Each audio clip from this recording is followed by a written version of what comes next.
말씀입니다.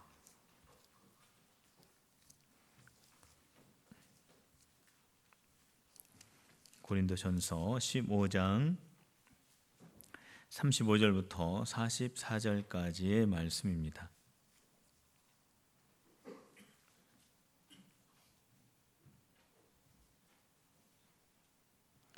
누가 묻기를 죽은 자들이 어떻게 다시 살아나며 어떠한 몸으로 오느냐 하리니, 어리석은 자여, 내가 뿌리는 씨가 죽지 않으면 살아나지 못하겠고, 또 내가 뿌리는 것은 장래의 형체를 뿌리는 것이 아니요 다만 밀이나 다른 것의 알맹이 뿐이로되, 하나님이 그 뜻대로 그에게 형체를 주시되 각 종자에게 그 형체를 주시느니라.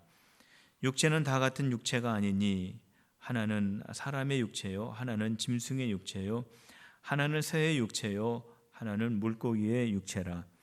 하늘에 속한 형체도 있고 땅에 속한 형체도 있으나, 하늘에 속한 것의 영광이 따로 있고 땅에 속한 것의 영광이 따로 있으니, 해의 영광이 다르고 달의 영광이 다르며 별의 영광도 다른데 별과 별의 영광이 다르도다.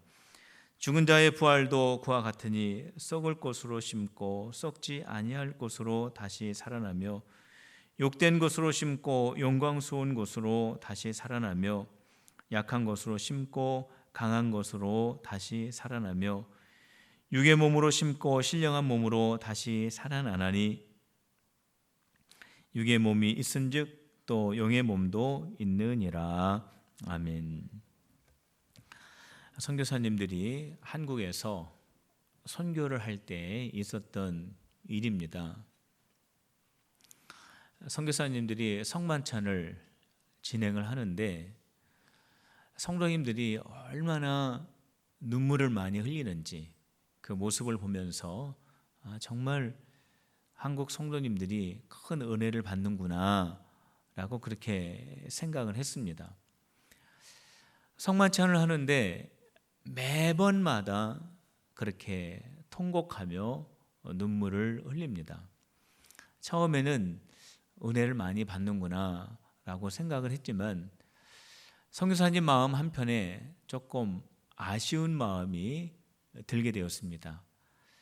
예수님께서 십자가에 달려 돌아가신 것은 맞지만, 예수님이 다시 부활하셨는데 왜 기쁜 마음은 표현되지 않을까, 그런 아쉬움이 남았습니다. 그래서 선교사님이 성도님들에게 물었습니다. 성만찬 할 때 왜 그렇게 많이 우십니까? 왜 한 번도 즐거워하는 모습이 없이 그렇게 눈물을 많이 흘리십니까? 라고 물어봤더니 그 성도님들이 이렇게 대답을 했다고 합니다. 예수님께서 나를 위해서 십자가에 달리실 때 얼마나 많이 고난을 당하셨을까, 얼마나 고통스러우셨을까, 얼마나 힘드셨을까를 생각해 보면은 눈물이 앞을 가립니다. 내 마음이 너무 고통스럽습니다. 슬픕니다. 라고 그렇게 대답을 했다고 합니다. 그때 선교사님들이 이렇게 알려줬다고 합니다. 성도 여러분, 예수님께서 십자가에 죽으신 것은 맞지만 우리 예수님은 3일 만에 다시 살아나셨습니다.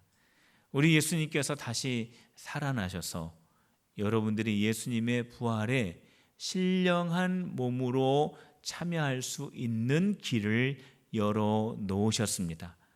여러분들도 예수님처럼 부활할 수 있습니다. 부활의 기쁨을 함께 소유하고 그 기쁨을 누리십시오 라고 그렇게 알려졌다고 합니다. 우리 신앙에는 두 가지의 중요한 기둥이 있습니다. 첫 번째 기둥은 십자가 신앙의 기둥입니다.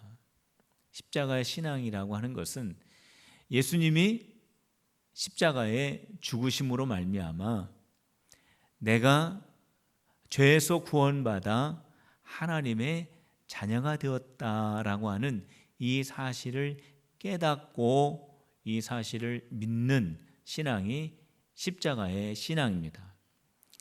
오늘 우리 필그림의 모든 성도님들 십자가의 신앙 다 소유하는 복된 성도들이 되시기를 주님의 이름으로 축복합니다.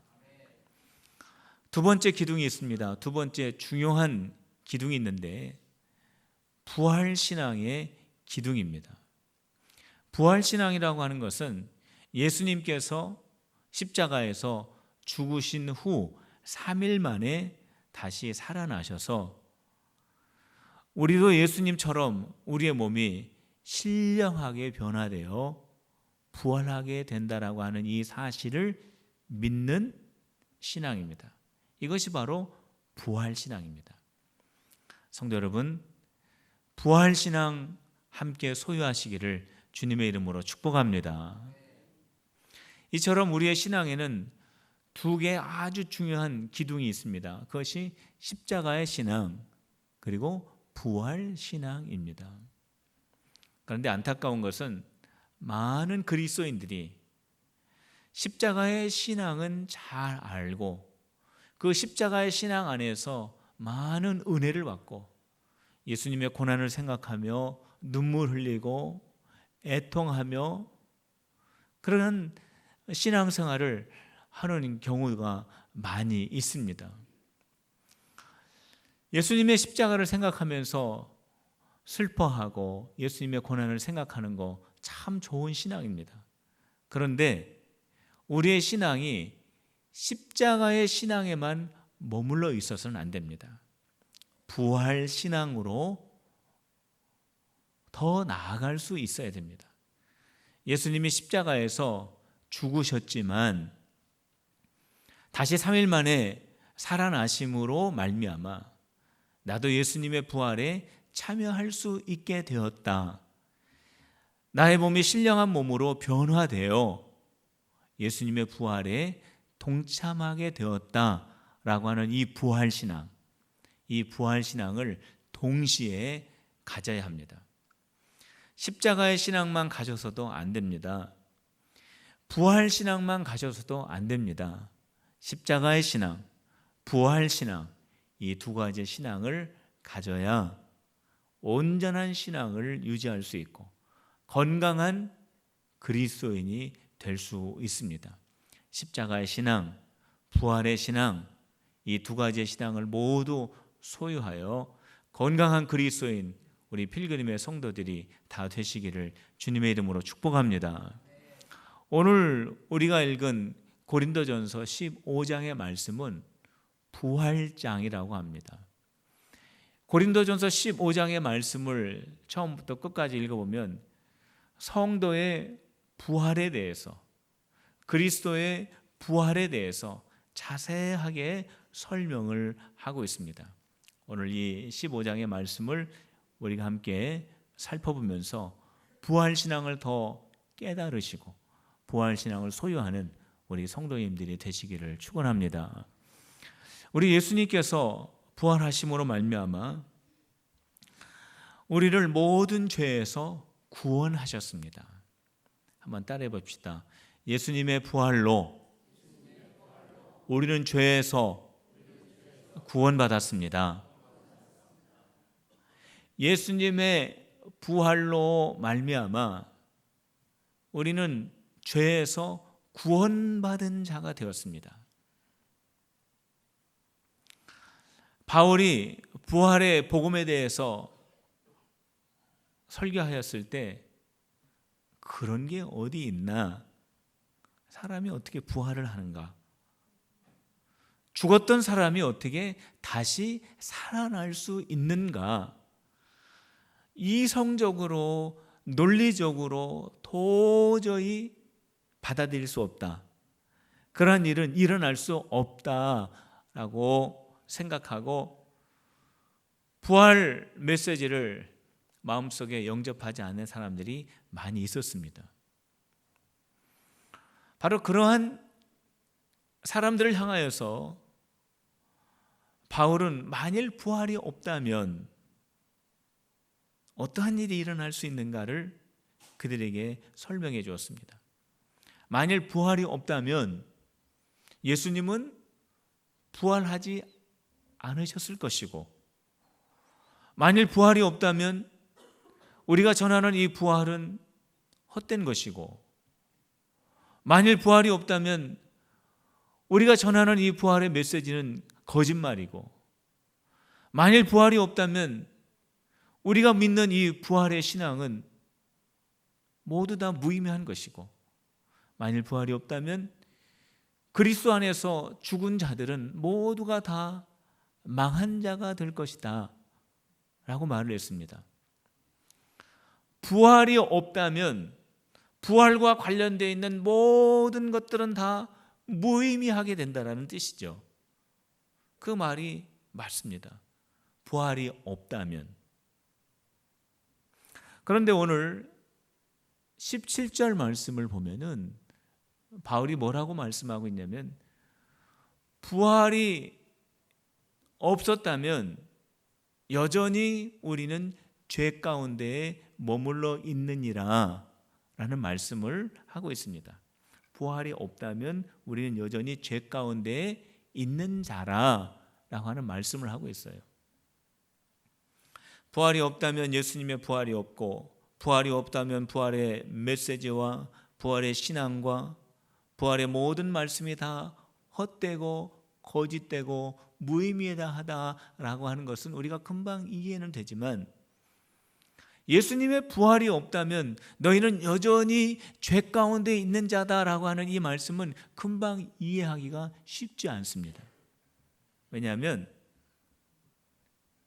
우리가 죄에서 구원받은 하나님의 자녀가 되는 것은 예수님의 십자가 사건으로 말미암아 된 것이라고 믿고 있기 때문에 그렇습니다.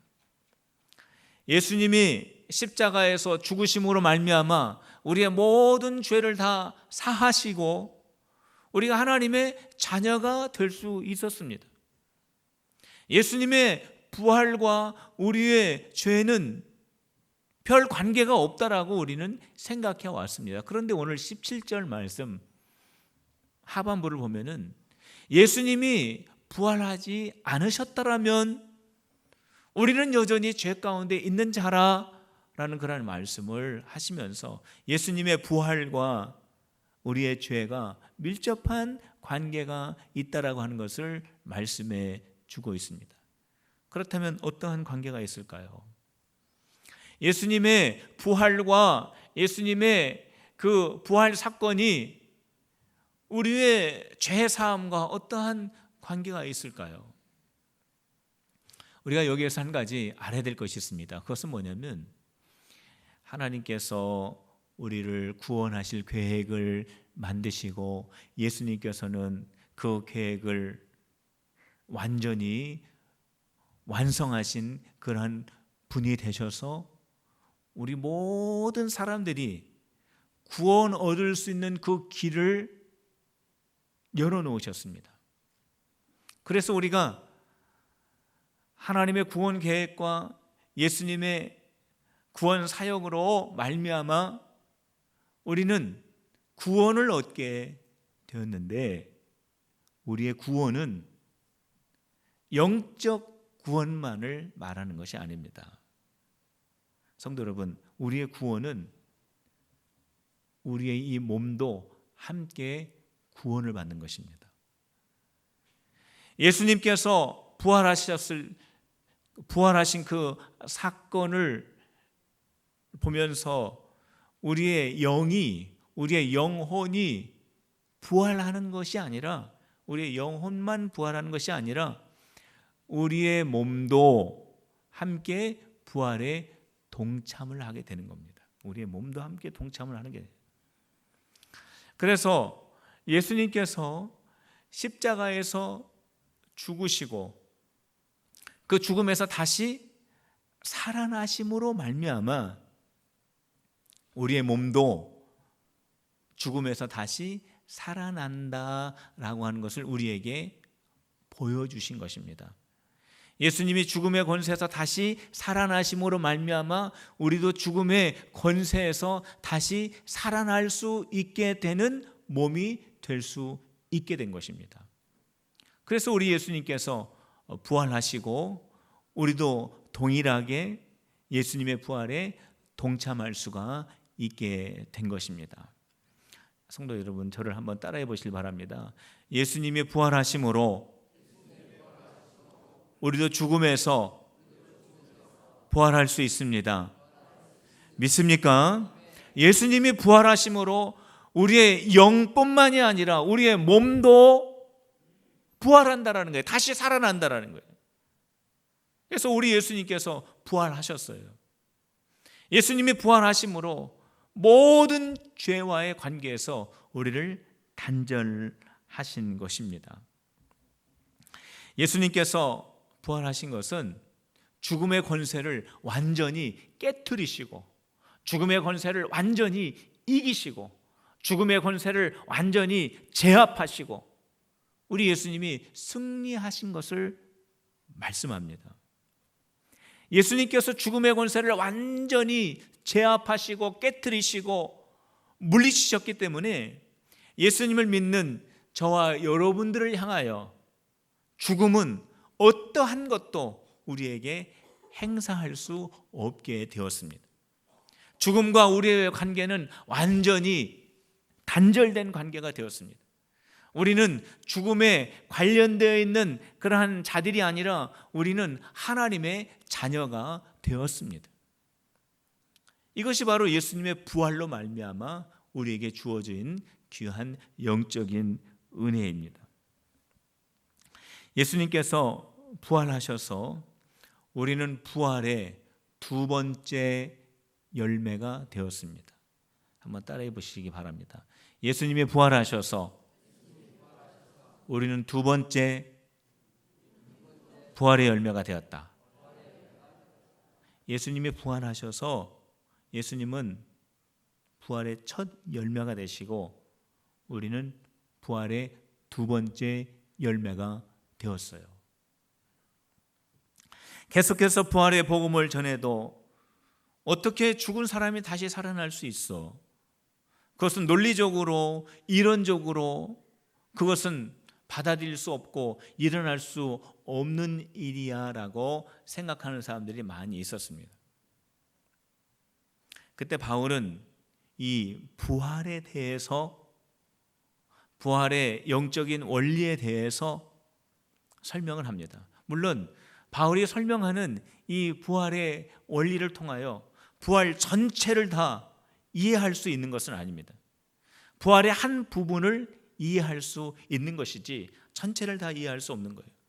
바울은 이 부활의 복음을 잘 알아듣기 쉽게 설명하기 위해서 어떠한 것을 사용하였냐면 씨앗을 사용하였습니다.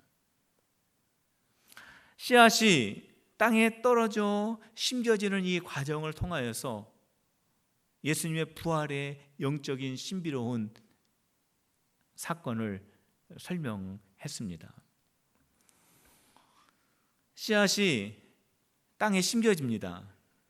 그러면은 그 씨앗이 땅 속으로 들어가 가지고 얼마 동안 시간이 지나게 되면은 그 속에서 이 씨앗이 썩게 됩니다. 그 형체가 사라지게 됩니다. 그 씨앗이 다 녹아지게 됩니다. 죽는 것처럼 보입니다. 없어지는 것처럼 보입니다. 그래서 무의미한 것처럼 보여집니다. 그런데 씨앗이 썩고 씨앗이 죽고 씨앗이 없고 씨앗이 없어진 것 같은 그 자리에 하얀 싹이 나오게 됩니다.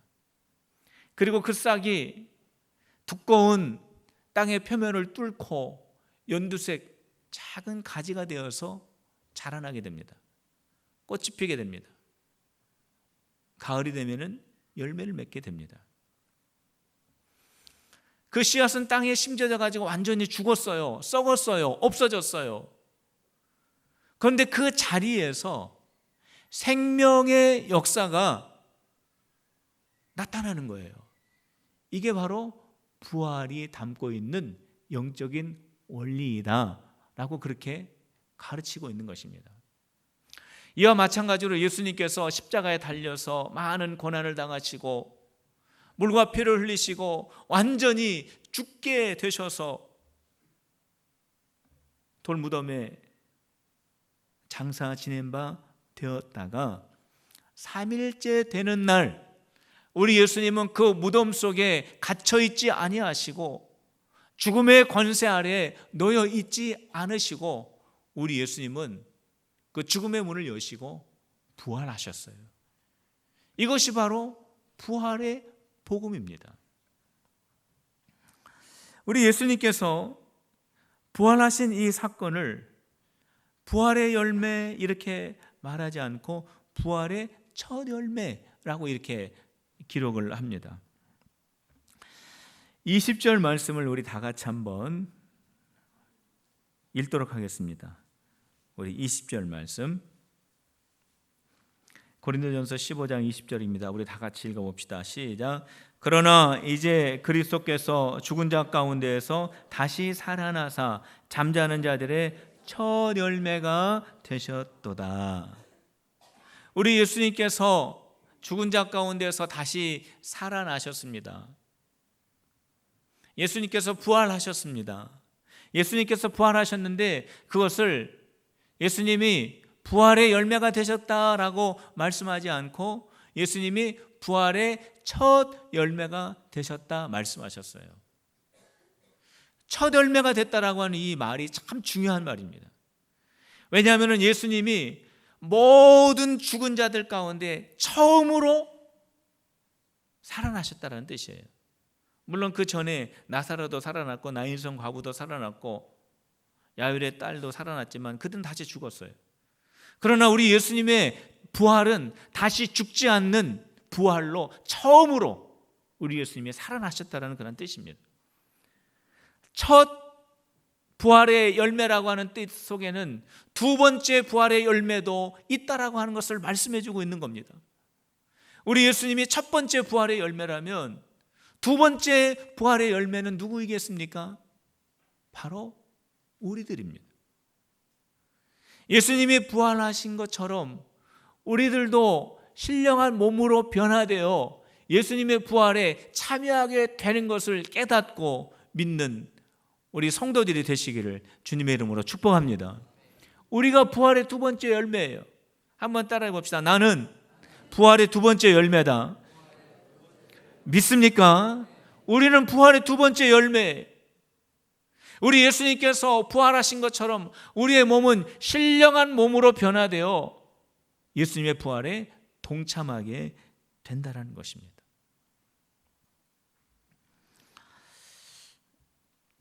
바울은 우리를 향하여 두 번째 열매다 그랬습니다. 우리는 부활의 두 번째 열매다. 예수님이 부활하신 것처럼 우리는 예수님의 부활에 참여하게 된다. 예수님의 부활 사건은 영원한 생명 사건입니다. 예수님의 부활 사건은 생명 사건입니다. 예수님의 부활 사건은 하나님의 사역입니다. 그런데 바울은 오늘 이 부활의 말씀을 계속 전파하면서 이 부활 사건은 우리가 이 세상에서 살다가 죽은 다음에만 경험되는 것이 아니라 내가 살아가고 있는 내 삶 속에서도 부활의 생명사건, 영원한 생명사건, 하나님의 사건을 경험할 수 있다라고 고백을 하고 있습니다.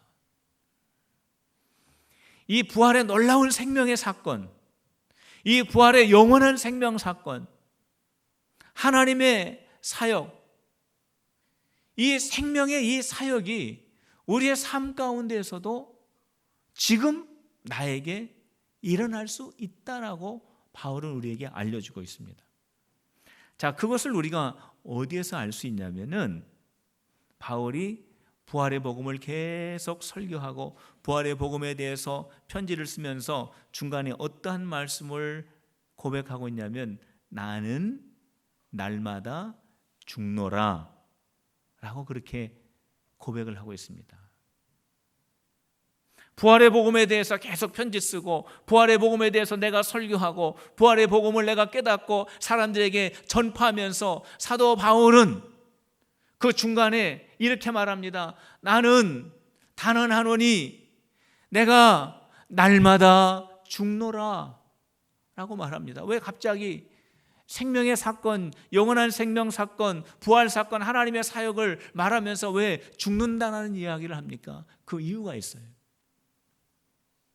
바울은 이 영원한 부활 사건이 죽은 다음에 일어난다라고 하는 것을 알았기 때문에 그렇습니다.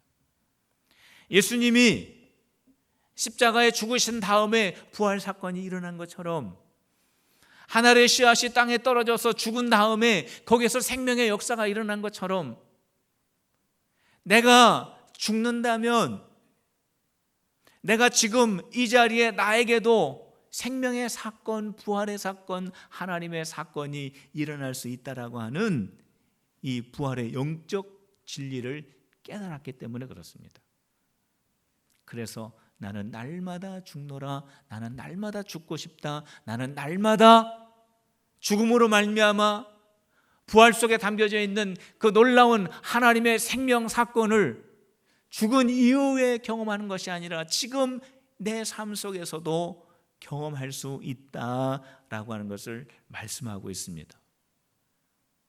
성도 여러분, 여러분들의 삶에 생명의 역사들이 일어나기를 주님의 이름으로 축복합니다. 여러분들의 가정에 하나님의 사역들이 나타나기를 주님의 이름으로 축원합니다. 여러분들의 삶에 하나님의 놀라운 기적들이 일어나기를 주님의 이름으로 축복합니다. 그러려면은 어떻게 되냐 하면은 내가 죽어야 됩니다. 한번 따라해 봅시다. 죽자. 갑자기 그냥 한 단어 올라오니까 좀 어색하죠.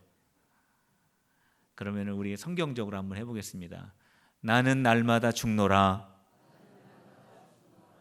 그렇습니다. 내가 죽어야 돼요. 성도 여러분, 죽은 사람은 말이 없습니다. 죽은 사람은 감정이 없습니다. 죽은 사람은 움직이지 않습니다. 죽은 사람은 옛사람의 말, 불신앙의 말을 하지 않습니다. 죽은 사람은 옛사람의 감정, 미움의 감정을 갖지 않습니다. 죽은 사람은 옛사람의 습관, 교만을 갖지 않습니다. 바울의 고백처럼 저와 여러분들이 날마다 나의 옛 사람을 부인한다면 생명의 역사, 부활의 역사, 하나님의 역사가 일어날 수 있는 것입니다. 저와 여러분의 삶의 가정에 이러한 놀라운 하나님의 역사들이 일어나시기를 주님의 이름으로 축원합니다. 예수님의 부활로 말미암아 우리는 신령한 몸으로 다시 부활합니다. 한번 따라해 봅시다. 예수님의 부활로 우리의 몸은 신령한 몸으로 변화된다. 우리의 몸은 신령한 몸으로 변화되어 부활을 하게 되는 겁니다. 우리들이 부활을 하게 되면 우리의 영이 부활하는 것이 아닙니다. 우리 영만 부활하는 것이 아닙니다. 우리의 몸도 부활을 하게 됩니다. 그런데 우리가 부활을 하게 되면은 지금 우리 눈에 보이는 이 모습 그대로 부활하는 것이 아닙니다. 전혀 다른 모습으로 부활을 하게 됩니다. 씨앗이 땅에 뿌려지면은 그 씨앗이 땅에 들어가 썩고 거기에서 싹이 나고 거기서 줄기가 나고 거기서 꽃이 피고 거기서 열매를 맺습니다. 빨간 꽃, 노란 꽃, 하얀 꽃, 다양한 색깔의 꽃이 핍니다. 큰 열매, 작은 열매, 동그란 열매, 긴 열매, 여러 가지 모양의 열매들이 맺히게 됩니다. 심을 때에는 씨앗을 심었습니다. 작은 씨앗을 심었습니다. 동그란 씨앗을 심었습니다. 그런데 싹을 틔우고 꽃을 피우고 열매를 맺힐 때에는 씨앗과 전혀 다른 것들이 드러나게 됩니다. 생명의 역사로. 이와 마찬가지로 우리가 부활을 하게 되면 우리의 몸은 지금 우리 눈에 보이는 이 모습 그대로 부활하는 것이 아니라 전혀 새로운 몸으로 부활을 하게 됩니다. 저와 여러분들이 전혀 새로운 몸으로 부활을 하게 돼요. 사도 바울은 우리가 부활할 때 우리가 어떠한 모습으로 부활하는지에 대해서 구체적으로 말씀을 해주고 있습니다. 42절과 43절과 44절의 말씀을 여러분들 보시길 바랍니다. 제가 대신해서 읽겠습니다. 죽은 자의 부활도 그와 같으니 썩을 것으로 심고 썩지 아니한 것으로 다시 살아나며 욕된 것으로 심고 영광스러운 것으로 다시 살아나며 약한 것으로 심고 강한 것으로 다시 살아나며 육의 몸으로 심고 신령한 몸으로 다시 살아나나니 육의 몸이 있은즉 또 영의 몸도 있느니라. 우리가 부활할 때 어떠한 몸으로 우리가 부활하는가? 지금 우리가 살아가는 이 모습, 이 모양으로 부활하는 것이 아닙니다.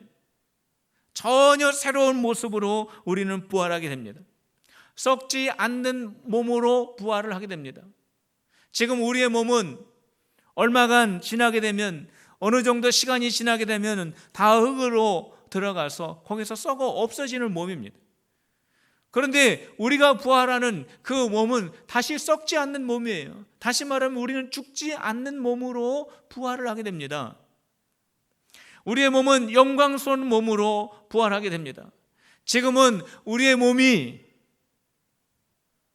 죄에 사용이 될 때도 있고, 죄에 빠질 때도 있고, 유혹에 빠질 때도 있고, 실수할 때도 있고, 연약한 가운데도 있을 때 있고, 우리의 몸에 거룩하지 못한 그러한 도구가 될 때도 있습니다.